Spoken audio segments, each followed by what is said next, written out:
Assalamualaikum anak-anak. Hari ini kita akan belajar tema 3 subtema 1 tumbuhan dan hewan di lingkungan rumahku kelas 4 sekolah dasar. Sebelum kita memulai pembelajaran pada hari ini, marilah kita berdoa terlebih dahulu. Berdoa dimulai.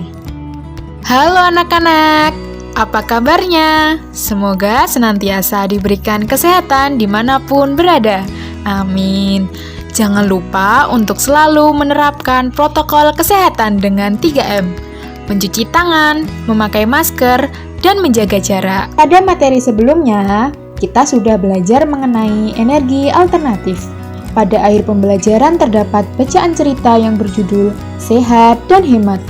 Pada bacaan cerita tersebut, Jalu dan Giring membeli nasi uduk di kantin sekolah mereka. Berdasarkan cerita tersebut, apakah kalian tahu makanan pokok masyarakat Indonesia itu apa? Ya, betul sekali. Kalian pintar. Nasi adalah makanan pokok masyarakat Indonesia. Apakah anak-anak tahu bahwa nasi berasal dari beras dan beras berasal dari padi? Ayo kita mengenal lebih lanjut tentang padi. Padi adalah tanaman yang sangat penting di Indonesia. Padi dapat tumbuh di daerah panas dengan curah hujan yang tinggi.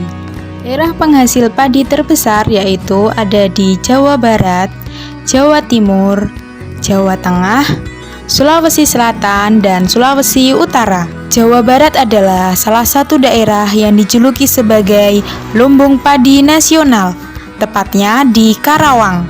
Sebelum sawah ditanami padi, sawah dibajak terlebih dahulu menggunakan sapi, kerbau, atau traktor.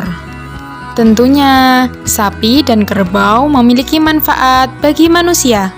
Di antaranya, dapat digunakan untuk membajak sawah, dapat membantu kelangsungan hidup dengan diperjualbelikan, dapat dijadikan sebagai sumber makanan dan juga menghasilkan susu. Setelah sawah sudah dibajak, kemudian sawah siap digunakan untuk ditanami bibit padi. Pertumbuhan padi dibagi menjadi 3 tahap besar. Benih atau biji padi dimasukkan ke karung goni dan direndam di dalam air mengalir selama 1 malam hingga berkecambah dengan rata. Selanjutnya, benih tersebut ditanam di tempat sementara hingga bibit siap. Setelah bibit siap dipindahkan ke sawah. Biji atau benih tadi akan tumbuh hingga di permukaan. Bakal akar dan tunas menonjol keluar, lalu batang memanjang. Petani juga mengairi sawah dan memberikan pestisida serta pupuk pada lahannya. Tahap kedua yaitu tanaman padi berbunga hingga keras, berisi, menguning hingga matang. Gabah adalah bulir padi yang terbungkus sekam atau kulit padi. Gabah ini nantinya akan dijadikan benih lagi. Tahap pertumbuhan padi berlangsung antara 110 hari hingga 130 hari.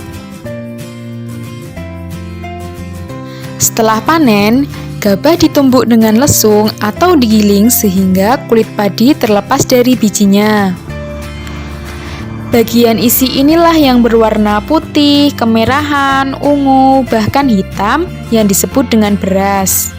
Setelah kita mengetahui proses nasi yang panjang, jangan sampai kita membuang nasi dengan percuma. Makanlah secukupnya dan berbagilah kepada yang membutuhkan. Berikut adalah beberapa cara untuk mempertahankan padi agar tetap dinikmati masyarakat Indonesia. Yang pertama, menjaga bibit agar dapat ditanam kembali. Yang kedua, menjaga lahan pertanian.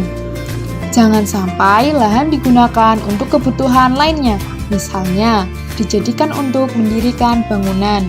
Yang ketiga, menjaga kebersihan lingkungan sekitar. Sampah akan menyebabkan banjir. Apabila terjadi banjir, maka tanaman padi tidak akan tumbuh. Yang keempat, saluran air dijaga agar tetap bersih. Yang kelima, penggunaan beras yang tidak berlebihan. Jumlah penduduk yang meningkat akan meningkatkan juga kebutuhan yang besar terhadap padi. Penggunaan beras sesuai kebutuhan akan sangat membantu. Ayo kita cari tahu tentang pantai, dataran tinggi, dan dataran rendah. Pantai adalah daerah yang berbatasan dengan lautan dan daratan. Ada pantai yang berpasir putih, berpasir hitam, berpasir pink, berpasir merah, dan lain sebagainya. Ada juga pantai yang berbentuk landai dan pantai berbentuk terjal. Dataran tinggi adalah dataran yang terletak pada ketinggian 500 meter di atas laut. Dataran tinggi terbentuk sebagai hasil erosi dan sedimentasi. Dataran tinggi biasanya dijadikan sebagai objek wisata dan perkebunan. Dataran rendah adalah hamparan tanah luas dengan tingkat ketinggian 200 meter di bawah permukaan laut. Biasanya, dataran rendah dijadikan sebagai pemukiman, pertanian, industri, perkebunan kelapa dan tebu, dan lain sebagainya.